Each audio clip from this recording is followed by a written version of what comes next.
El universo de H.P. Lovecraft es un caos, ¿verdad? Un caos que nos fascina y nos aterroriza a partes iguales. Pero, ¿y si os dijera que detrás de ese caos hay un genio y una ironía tremenda? Vamos a descubrir cómo el hombre que diseñó mundos enteros murió pensando que era un completo fracaso.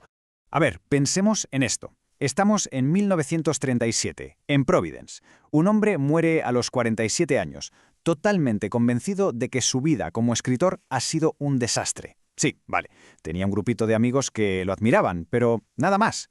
El reconocimiento brutal que tiene hoy, de eso ni rastro mientras vivió. Y aquí viene la gran pregunta, claro. ¿Cómo es posible? ¿Cómo alguien que escribía para revistas baratas, casi en el anonimato, acaba convirtiéndose en el padre de todo un género? Pues miren, no fue por casualidad. Nada de eso. Fue todo parte de un plan, de un diseño meticuloso, casi arquitectónico.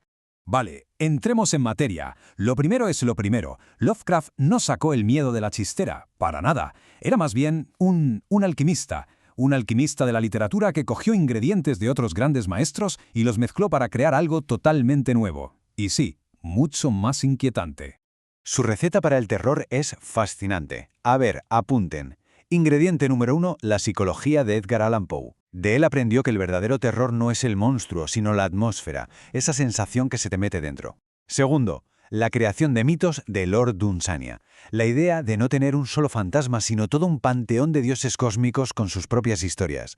Y el toque final, los horrores ocultos de Arthur Machen. Esa idea de que, justo debajo de nuestra realidad, de lo que vemos cada día, acechan cosas antiquísimas. Y ojo, lo de Poe fue crucial. Lovecraft lo veía como el maestro absoluto de la técnica. Porque Poe entendió algo clave. El objetivo no es la historia en sí, es la sensación que te deja. Es ese mal cuerpo que se te queda horas, días después de haber leído el cuento. Esa era la clave.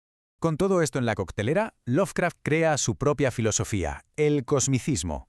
Y esto es un punto de inflexión, ¿eh? Porque aquí rompe con todo lo anterior. Olvídense de fantasmas, de demonios que nos odian. No, para Lovecraft el terror de verdad es descubrir que el universo es una máquina gigante, fría e indiferente, que ni siquiera sabe que estamos aquí.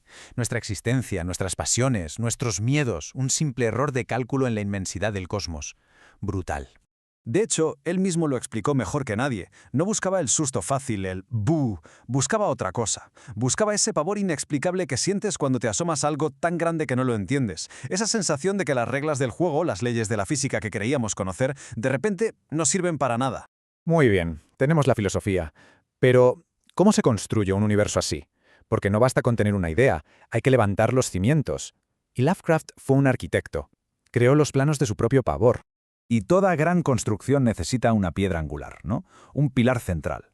Para Lovecraft, ese pilar fue un libro. Un libro que, por cierto, nunca existió, pero que fue tan bien construido que muchísima gente creyó que era real. Hablo, por supuesto, del Necronomicon.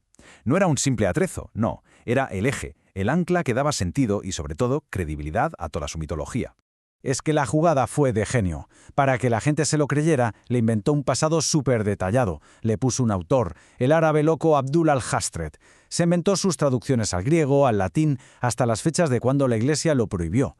Y para rematar, dijo que había copias en bibliotecas reales como la de Harvard, junto a su universidad ficticia, Miskatonic.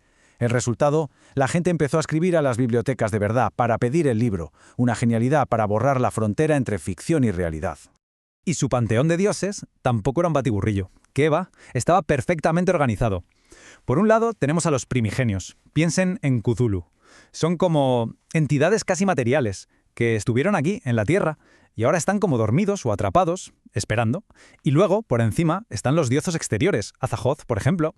Esto ya no son seres, son fuerzas cósmicas, pura energía caótica en el centro del universo, a las que les importamos menos que nada.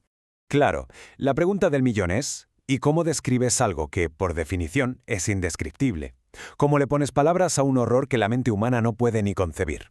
Pues Lovecraft fue muy listo, usó la ciencia.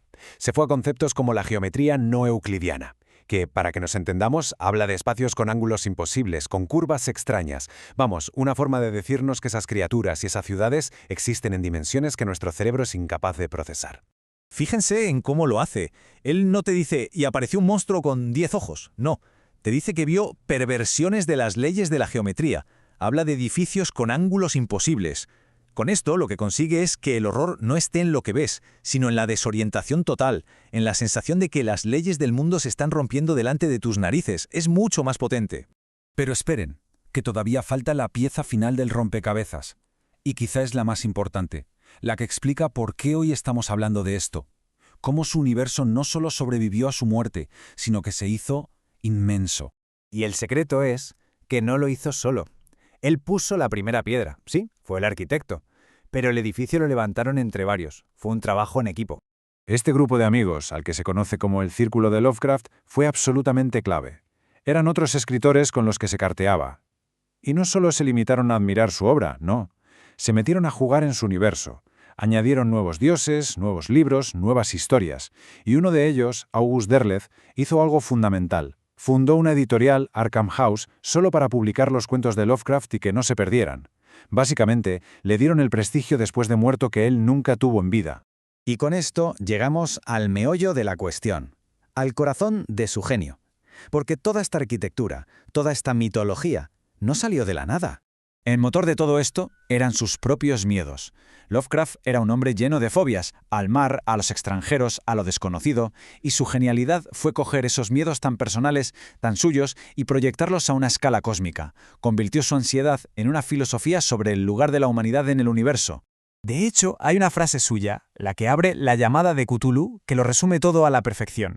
Viene a decir que lo mejor que nos puede pasar es que nuestra mente sea incapaz de conectar todas las piezas del puzzle, que vivimos en una islita de ignorancia muy tranquila y que si algún día viéramos el cuadro completo, la verdad nos volvería completamente locos. Y esa es la pregunta que su obra nos lanza, ¿no? Es un dilema que va más allá de un simple susto. Es pura filosofía. Si existiera la oportunidad de conocer la verdad absoluta sobre el cosmos, la verdad con mayúsculas, ¿qué sería mejor? ¿Arriesgar la propia cordura por ese conocimiento prohibido? ¿O quedarse a salvo en esa plácida isla de ignorancia? La respuesta que nos demos, bueno, quizá diga mucho sobre nuestra forma de ver el mundo.